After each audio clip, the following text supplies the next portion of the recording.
Fala galera, professor Diego Leitão, bom demais estarmos juntos nesse dia de hoje, aula gravada por um problema técnico que a gente contornou dessa maneira.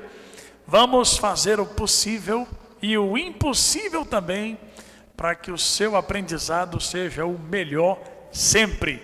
Ok, bem-vindos, Física 1, módulo 9, a gente vai agora concluir o livro 3, pessoal. E a partir da próxima semana, a gente vai se deter agora no livro 4, que já está nas mãos de cada um de vocês. Minha gente, escolhi a questão número 3, da página 26.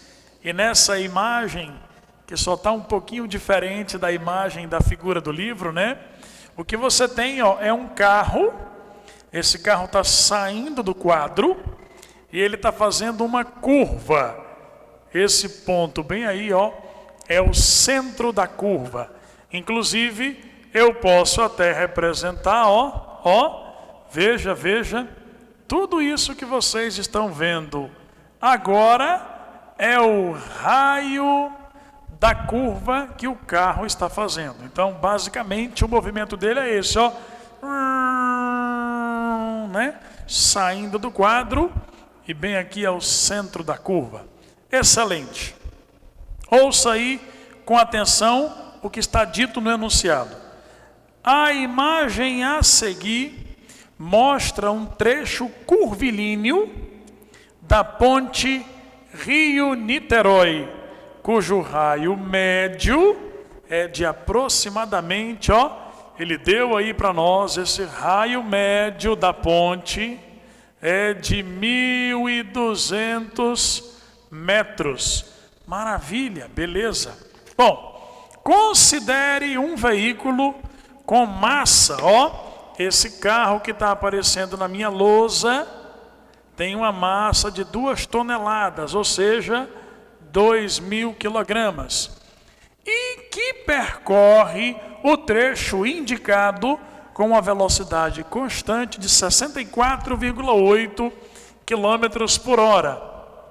Vamos anotar isso aqui, 64,8 quilômetros por hora. Minha gente, é muito simples, né?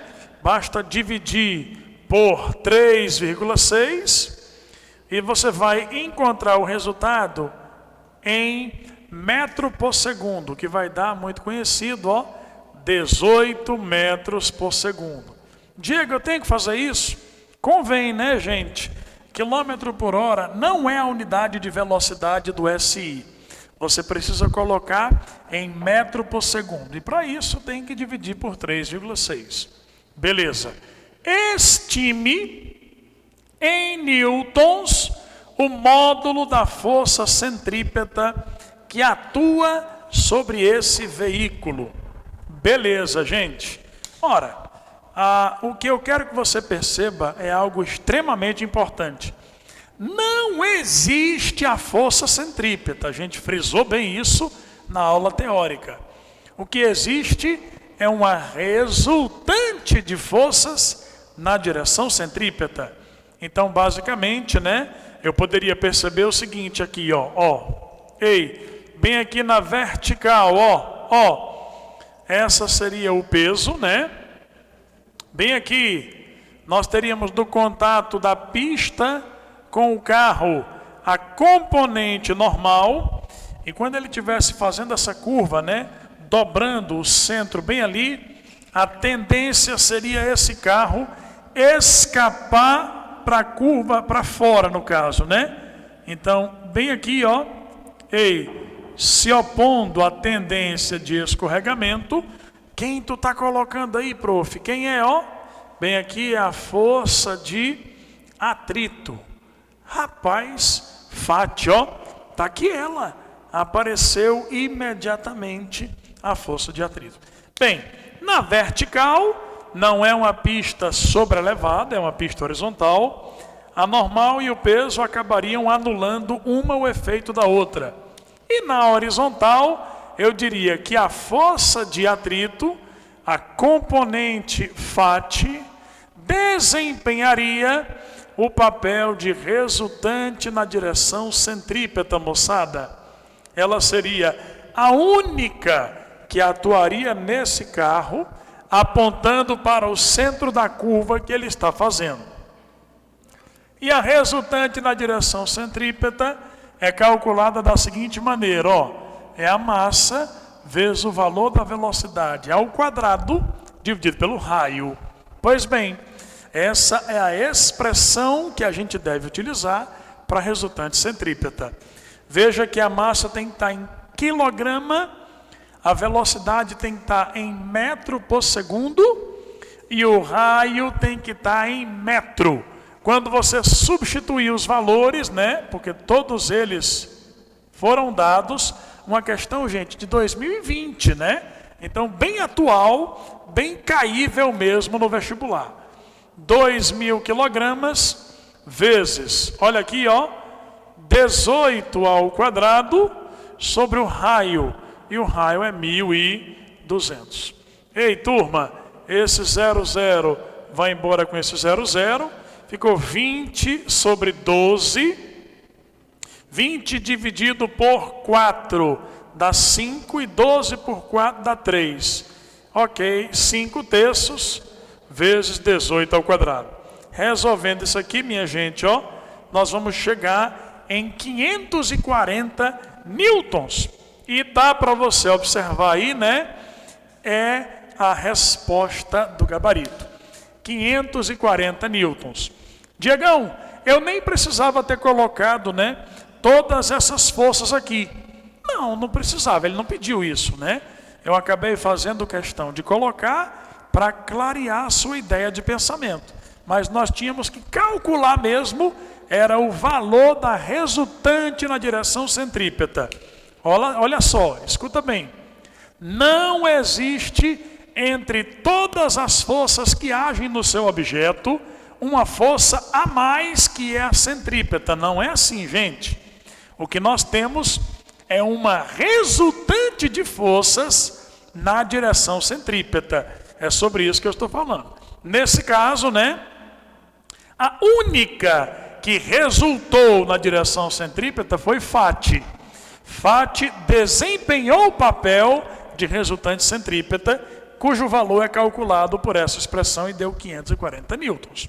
Ok, gente? Se prepara aí, porque agora a gente vai fazer a questão 5, que está na mesma página 26. O bom, minha gente, de termos uma aula gravada, é que nós podemos voltar para ela, né? E analisar cada detalhe, cada pormenor, cada sutil e minucioso ponto da resolução. Então, se você tiver alguma dúvida, volta para a minha fala aí, né? E escuta com atenção de novo, até você compreender perfeitamente. Vamos agora à questãozinha número 5.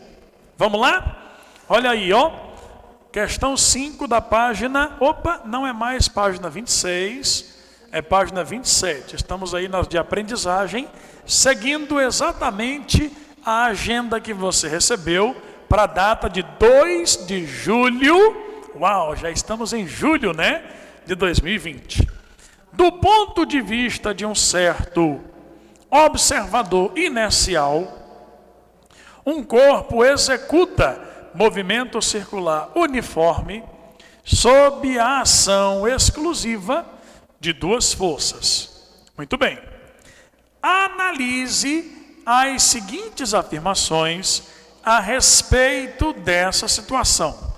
Ei, minha gente, o enunciado está dizendo que é um movimento circular uniforme. Antes mesmo de eu ler os itens, eu já tenho que tecer alguns comentários importantes aqui.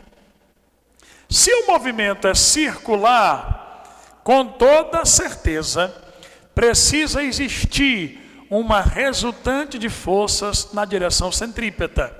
Forças que atuam nesse objeto, atraindo-o para o centro da curva. Tem que existir.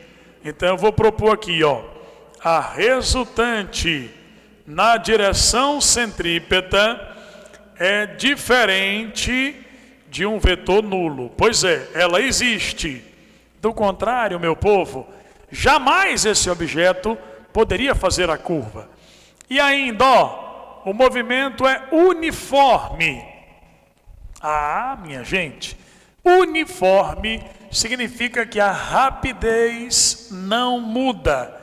Ou seja, nem o nosso objeto fica mais veloz e nem mais lento, nem mais rápido e nem mais devagar. Como nós sabemos, quem altera a rapidez, ou seja, o módulo da velocidade, é uma resultante de forças na direção tangencial. Pois então, ó, a força resultante na direção tangencial terá que ser nula aqui, terá que ser. Pronto. Do contrário, se houvesse uma resultante na direção tangencial, o movimento não poderia ser uniforme. Nosso objeto jamais, escute bem, jamais manteria o valor de sua velocidade. Ou ele ficaria cada vez mais veloz ou cada vez mais lento. Ok. Bom, analise as afirmações, as seguintes afirmações a respeito dessa situação, né? Bora lá. A primeira diz assim, vamos comigo, PI, PA, Jardins, Fátima e Seis Bocas. Número 1, uma dessas forças necessariamente é centrípeta. Galera, na verdade, bem, uma é necessariamente centrípeta. Eu imagino, né, que isso não esteja tão bem escrito e por isso que eu vou fazer com que seja um item falso. Olha só, observe, o que eu devo dizer é que uma delas atua na direção centrípeta. É como na questão anterior, não existe uma força a mais, né, que eu trate como centrípeta. Na verdade, eu preciso que você entenda que dentre as forças que existem, é necessário que haja uma resultante na direção centrípeta. Ok, a 2 diz assim, pode acontecer que nenhuma dessas forças seja centrípeta. Ah, minha gente, ó, ei, atenção, o 2 disse assim, pode acontecer de nenhuma dessas forças ser a centrípeta. Escute bem, professor, que coisa, olha só, nenhuma delas está na direção centrípeta. Eu não concordo com essa afirmativa, porque se o movimento é circular uniforme, eu não posso ter qualquer componente na direção tangencial. Porém, por que ela está verdadeira? Porque pode acontecer de haver componentes tangenciais e elas se anularem.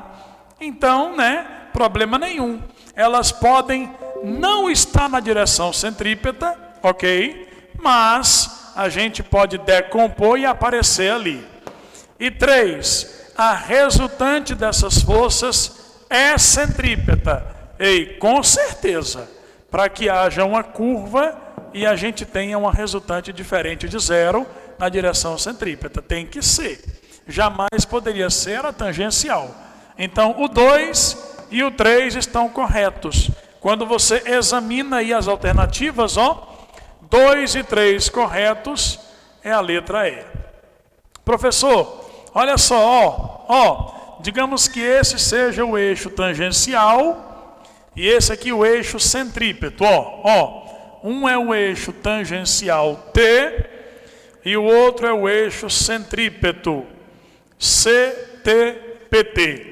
Aí, de repente, o nosso objeto, né, está fazendo o movimento, sempre curvas estão acontecendo, beleza.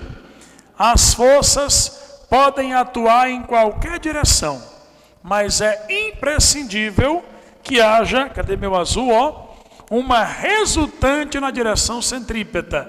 Ou seja, entre as que existem, por exemplo, eu posso ter uma para cá e outra para cá. Posso.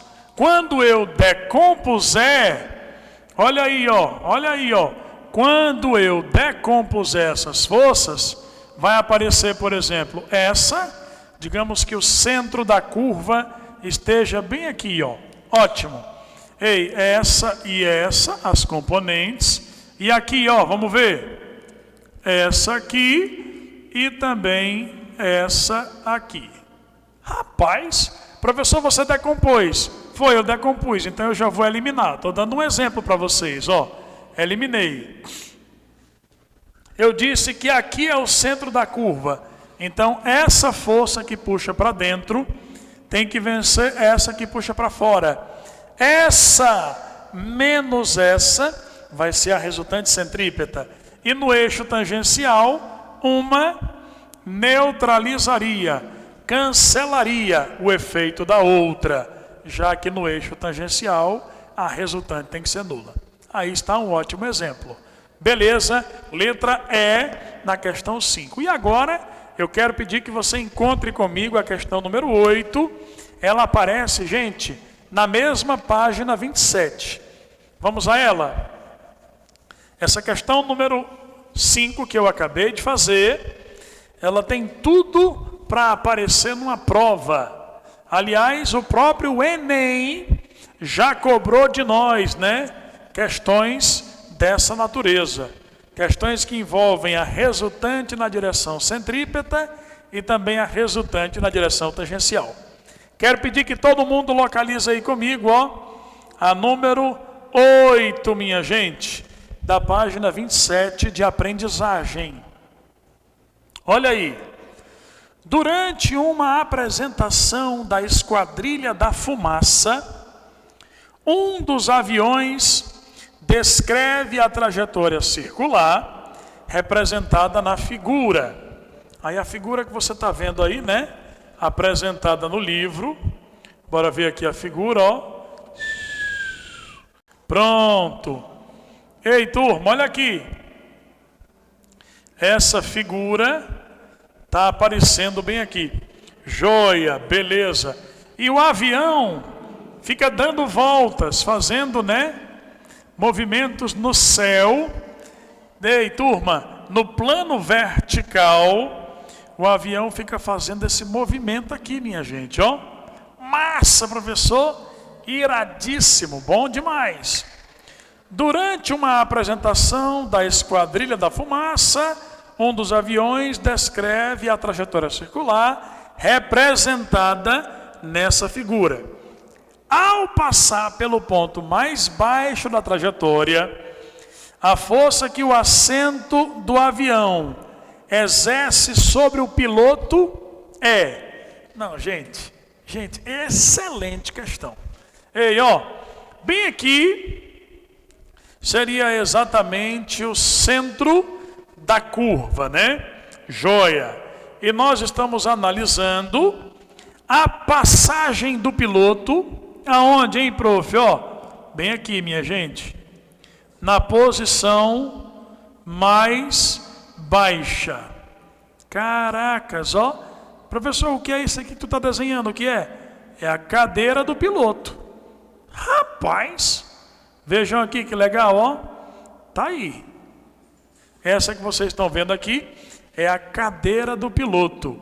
Meu Deus, professor, bom demais, ó. Joia. E aqui, como eu disse, né? Aqui está o centro da curva que esse piloto está fazendo. Minha gente, quando ele tiver, né, sentado nessa cadeira, o corpo dele apoiado nesse assento, haverá quais forças agindo nele. Ei, eu vou desenhar ele aqui sentado, ó. Pronto. Presta atenção. Nele atuarão as seguintes forças. Uma é o peso dele, ó. Opa, ó. Uma é a força peso. Tá aí. A outra, gente, entendam. O corpo dele empurra o assento para baixo. Pois então, o assento empurrará o corpo dele para cima. Essa que vocês estão vendo bem aqui, ó, é a normal. E nós estamos nessa questão querendo compreender sobre a interação entre o corpo dele e o assento.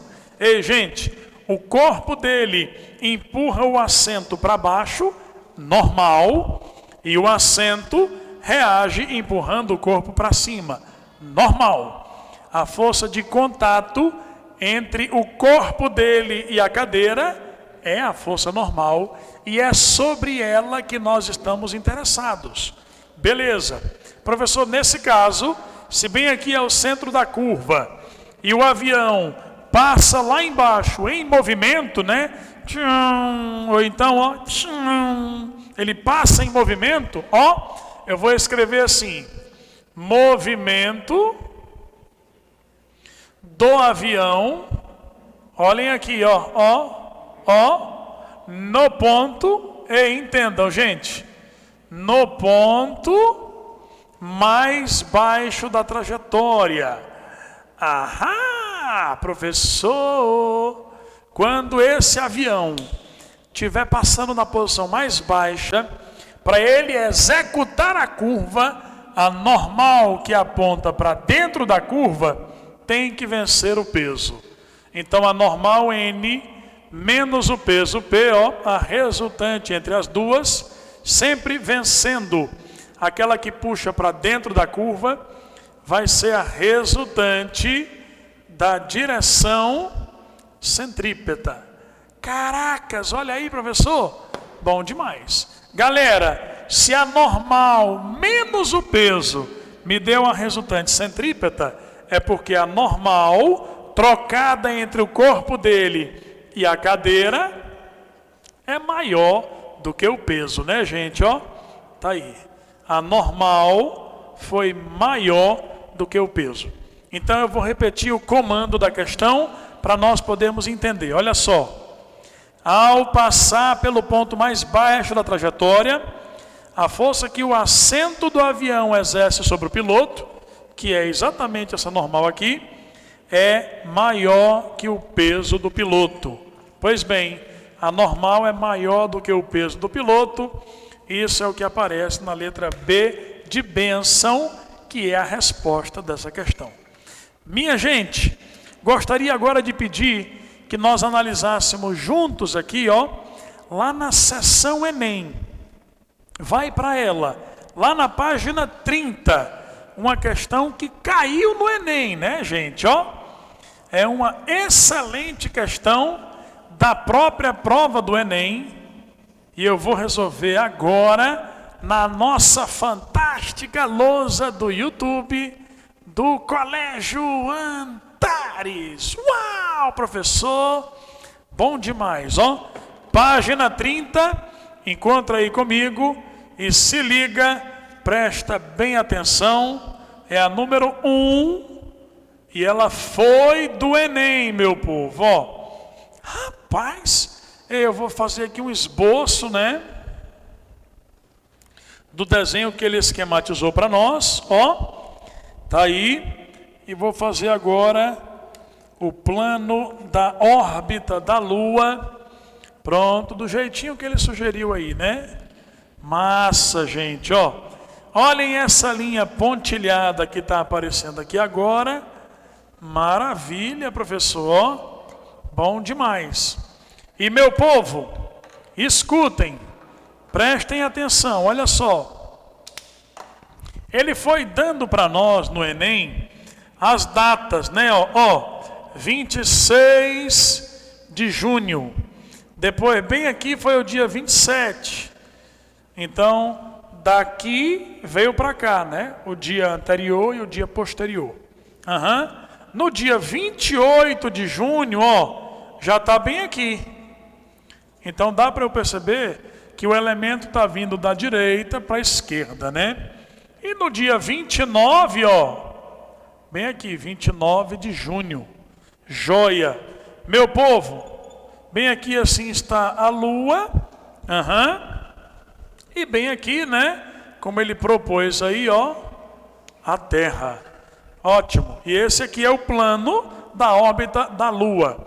Ou seja, a Lua fica dando voltas, né, ao redor da Terra, nesse plano que está marcado de azul. Que massa essa questão do Enem. Primeira coisa que o aluno tinha que perceber é que realmente o movimento acontece daqui, ó, daqui para cá, né? Pelas datas você está vendo, né? Daqui para cá. E eu estou notando que a trajetória evidenciada marcou uma curva, gente, ó. Uau, uma curva aconteceu. Se houve uma curva, certamente houve uma resultante na direção centrípeta. Eu nem li ainda. Vamos lá. No dia 27 de junho de 2011, então poucos dias atrás, né, fez aniversário de 9 anos, o asteroide 2011 MD, com cerca de 10 metros de diâmetro, passou a 12 mil quilômetros do planeta Terra, uma distância menor do que a órbita de um satélite. A trajetória do asteroide é representada na figura. Então ela realmente, né, foi essa trajetória aqui, ó. Foi isso aí. Bom, a explicação física para a trajetória descrita é o fato de o asteroide. Meu povo, por que isso aconteceu? Vamos examinar cada uma das alternativas que aparecem aqui. Vamos lá. Letra A. Deslocar-se em um local onde a resistência do ar é nula. Bem, realmente o asteroide, né, está no espaço sideral, no vácuo. Nem tem resistência do ar. Mas isso é o que justifica o fato de ele ter feito a curva? Nada a ver, pessoal. Nenhuma relação. A letra A é um completo distrator. A letra B diz: deslocar-se em um ambiente onde não há interação gravitacional. Meu povo, o asteroide tem massa. E a Terra, que é o planeta com quem ele vai interagir, também tem massa. Só para refrescar sua memória, duas massas, segundo a lei da gravitação de Newton, né, se atraem. E a força gravitacional é calculada desse jeito, ó. G vezes o produto das massas sobre a distância entre elas ao quadrado. Ei, turma, é óbvio que se o asteroide interage com a Terra, haverá sim uma força gravitacional entre eles. Então a letra B também está errada. A letra C diz assim, ó: sofrer a ação de uma força resultante no mesmo sentido de sua velocidade. Pouco tempo atrás, você me ouviu aqui comentando que na direção da velocidade é o eixo tangencial. Nesse eixo, havendo uma força nesse eixo, nosso objeto ficará mais veloz ou mais lento. Eu não estou falando de mudar o valor da velocidade. Eu estou falando de mudar a direção do vetor velocidade. Eu estou falando da curva. Então, minha gente, nada a ver também a letra C. Na letra D está dito aí, ó: sofrer a ação de uma força gravitacional resultante no sentido contrário ao da sua velocidade. Ok, lembrando, de novo, no eixo da velocidade, que é o eixo tangencial, nosso objeto pode ficar mais rápido ou mais lento. Se ele ficar mais rápido, a força está no mesmo sentido da velocidade. E se ele ficar mais lento, no sentido contrário. Ok? Nada a ver, não é isso que está acontecendo. Eu não estou falando em ele ter ficado mais veloz ou mais devagar. Eu quero que todo mundo perceba que uma curva aconteceu. Pois então não é a letra D. Só pode ser a letra E de esperança, a resposta. Vamos ver por quê. Estar sob a ação de uma força resultante, cuja direção é diferente da direção de sua velocidade. Tem que ser. Inclusive, para que a curva aconteça, precisa ser na direção centrípeta, que é perpendicular ao vetor velocidade. Logo, realmente é diferente da direção do vetor velocidade. Pode marcar a letra E como sendo a resposta correta dessa questão número 1, que aparece aí e é do Enem. E eu vou aproveitar para a gente fazer logo a número 2 também, ó. Na mesma página 30, eu vou comentar com vocês a questão número 2, que é uma questão que também esteve presente, né, na edição do Enem. Vamos lá? Localiza aí comigo, ó, a número 2. Observe o fenômeno indicado na tirinha adiante. Ok. Seguinte, vou levantar a garrafa sem puxar o fio ou o peso. Tem aí uma garrafa de água, tá ali o objeto, o peso, né? E na figura ao lado, eu estou compreendendo, ó, o desenho de um furacão, de um redemoinho, de um cone. Ei, voltas que estão acontecendo aí, né?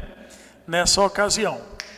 Aí ele diz: a força resultante que atua sobre o peso e produz o deslocamento vertical da garrafa é a força o quê? Gente, o peso é o objetinho, né? Ó, é o objetinho que está dando as voltas aí. É esse objeto aqui, tá? Ele marca na figura, né?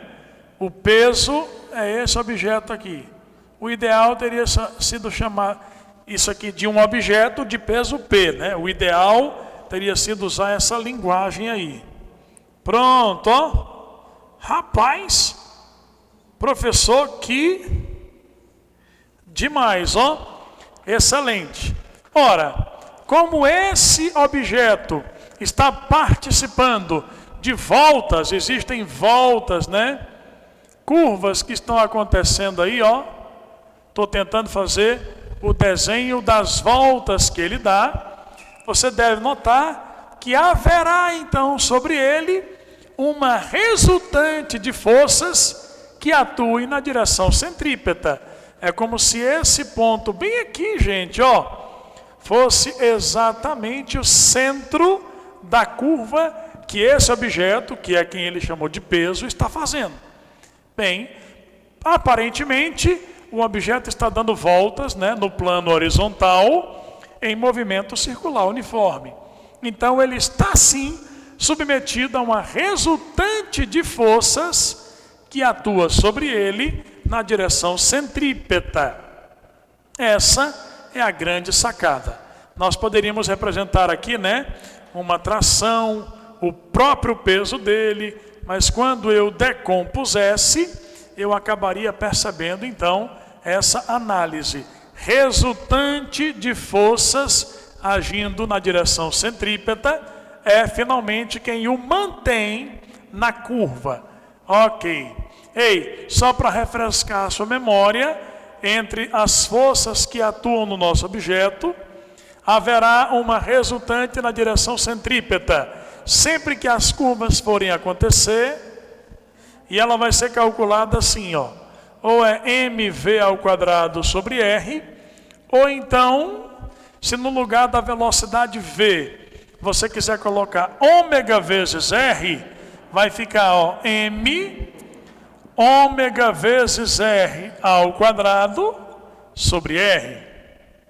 E finalmente, ó, quando você observar essa situação, vai aparecer o seguinte, ó, m ômega ao quadrado, r ao quadrado sobre r. Pois é, e aí agora cancela r em cima com r embaixo, e nós vamos encontrar, né, m ômega ao quadrado vezes r.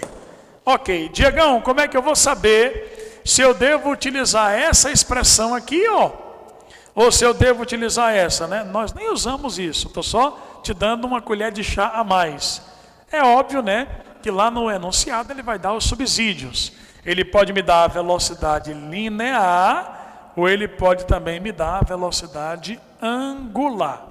Tá aí. Então, para que haja o movimento circular, é preciso a resultante centrípeta você vai marcar então na questão 2 do Enem, a letra D de dado, como sendo a resposta correta. Vamos parar exatamente aqui e eu vou preparar mais uma outra aula na sequência, resolvendo agora dos propostos, ok? Excelentes estudos para todos. Um abraço, pessoal, e até já. Valeu, galera!